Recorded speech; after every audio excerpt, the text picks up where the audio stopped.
अस्सलामुअलैकुम, welcome to my YouTube channel. आज हम फर्स्ट ईयर की न्यू इंग्लिश बुक से एलिमेंट्स ऑफ पोइट्री जो कि हमारा सेक्शन बी है उसी को ही डिस्कस करेंगे इस वीडियो में। पहले हाफ में हमने पोइट्री के बारे में पढ़ा था और line, foot, metre, stanza, rhyme और रेमिंग पैटर्न या फ्री वर्स क्या होता है, हमने इसे डिस्कस किया था। आज हम forms and generous of poetry के बारे में पढ़ेंगे। फॉर्म्स का मतलब होता है डिफरेंट जो शक्लें होती हैं पोइट्री की, डिफरेंट जो स्टाइल्स होते हैं।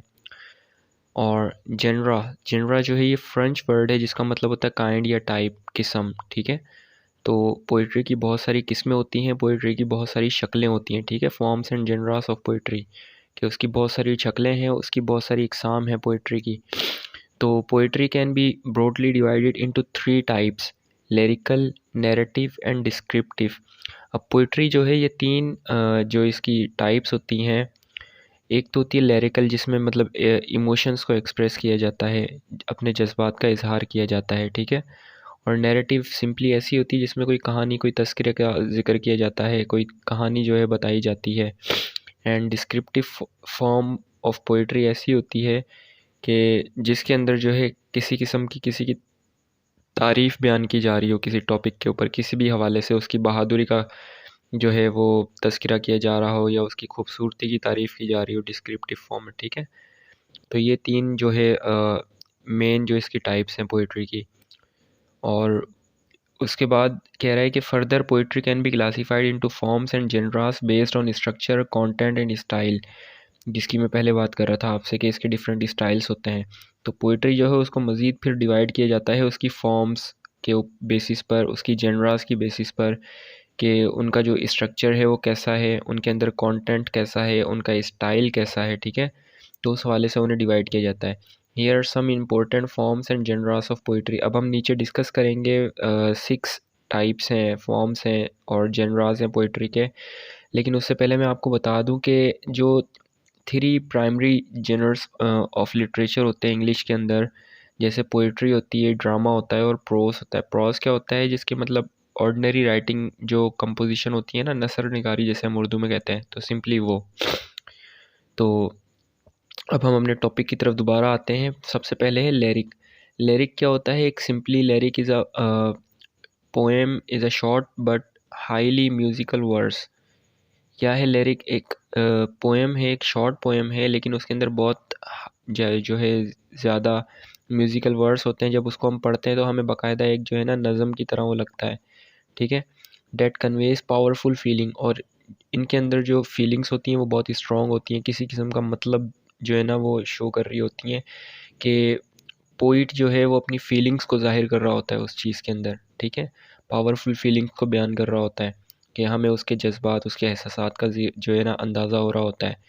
तो सिंपली लिरिकल पोएम एक शॉर्ट पोएम होती है जिसके अंदर बाकायदा म्यूज़िकल वर्सेस होते हैं, बाकायदा एक नज़म की तरह उसमें रिदम होती है और जो है हम काफ़ी अल्फाज भी होते हैं जिसकी वजह से वो पोएम जो है वो एक गाने की तर्ज पर होती है और उसके अंदर इमोशंस जो होती हैं पोइट की वो बयान की जाती हैं।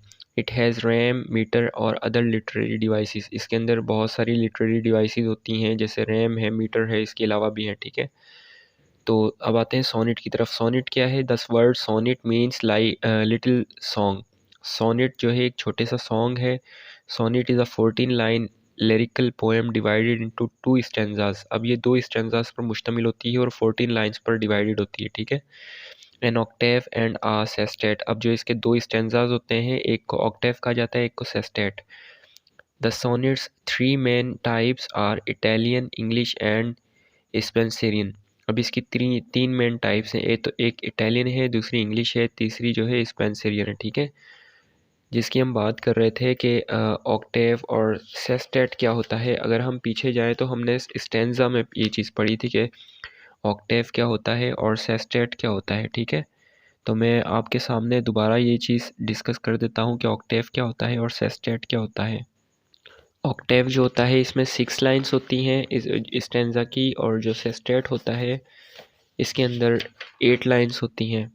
सॉरी, सेस्टेव जो होता है इसके अंदर 6 लाइन्स होती हैं, ऑक्टेव जो होता है इसके अंदर 8 लाइन्स होती हैं। ठीक है, तो आगे जब हम पोएम पढ़ेंगे ना सोनेट की फॉर्म में, तो हमारे सामने आ भी जाएगा। उसकी जो स्टार्टिंग 8 लाइन्स होती है ना स्टेंजा की, वो जो है वो 8 होती हैं, 8 लाइन्स, ठीक है, और वो ऑक्टेव कहलाता है। लेकिन जो सेकंड जो स्टेंजा होता है उसकी जो 6 लाइन्स होती हैं, 6 लाइन्स पर मुश्तमिल होता है, तो उसे हम सेस्टेट कहते हैं, ठीक है। तो बेसिकली जो सोनेट होता है, इसके अंदर 2 स्टेंजाज होते हैं। ये एक शॉर्ट पोएम है और इसके अंदर टोटल 14 लाइन्स होती हैं, 8 और 6 के हाफ में डिवाइडेड होती हैं। एक हिस्सा जो है वो सेस्टेट कहलाता है, दूसरा ऑक्टेव कहलाता है, ठीक है। तो अब आते हैं एलेजी की तरफ। एलेजी क्या होता है? Elegy is a lyrical poem expressing sorrow over the death of a loved one. अब ये एक ऐसी नज़म है जिसके अंदर अफसोस का इजहार किया जाता है, और किसी की प्यारे की मैयत के ऊपर, स्पेशली अंग्रेज़ जो हैं, स्पेशली जब कोई मर जाता है तो उनके मरने के ऊपर कोई नज़में पढ़ते हैं इंग्लिश में, कोई उनकी अपनी एक हिसाब होता है उनके रिलीजन में, तो वो जो होता है एलिजी कहलाता है, ठीक है। अब आता है ode. Ode is also a kind of lyrical poem usually written in the form of an address commonly glorifying an event और इंडिविजुअल।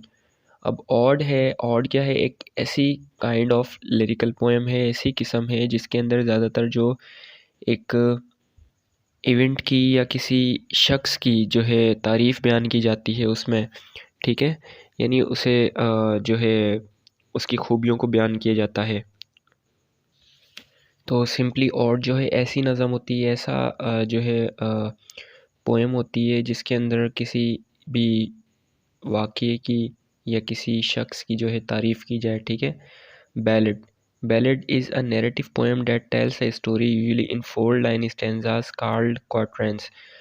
अब बैलेड जो होता है एक ऐसा ऐसी किस्म होती है पोएम की जिसके अंदर कोई किस्सा, कोई कहानी बयान की जाती है, और इसके जो स्टैंजास होते हैं वो 4 लाइन्स पर होते हैं, ठीक है, 4 लाइन्स में डिवाइडेड होते हैं। तो अब लास्ट है epic. Epic is a long narrative poem that tells the heroic exploit of legendary hero.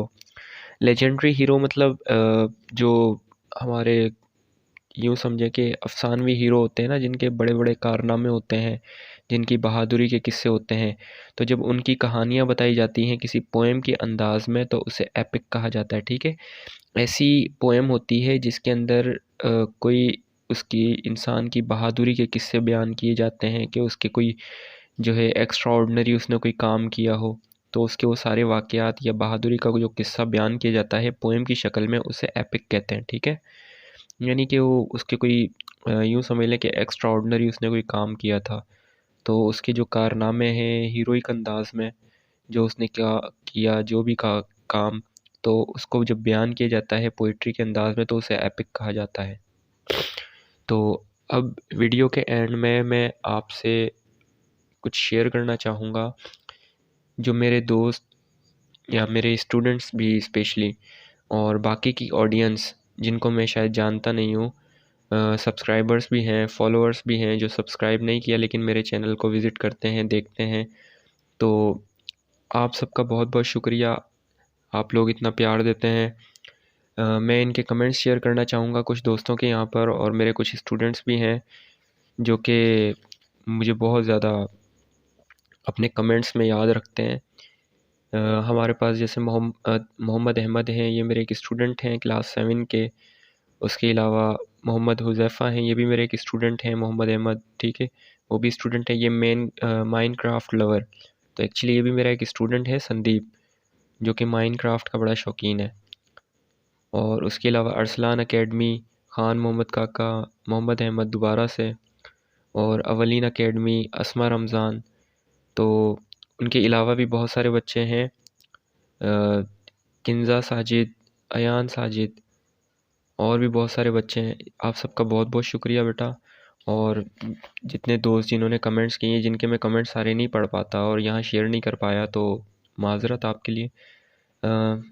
लेकिन आप सबका बहुत बहुत शुक्रिया कि आप लोग इतना प्यार देते हैं। ऐसे ही जो है कमेंट्स भी करते रहें, लाइक भी करते रहें, और आपके प्यार की वजह से ही इंशाल्लाह चैनल आगे ग्रो करेगा, और मुझे भी हौसला मिलता है, तो मैं अच्छी अच्छी वीडियोज़ आपके लिए लेकर आता हूँ। आप सबका बहुत बहुत शुक्रिया। Thank you. अल्लाह हाफ़िज़।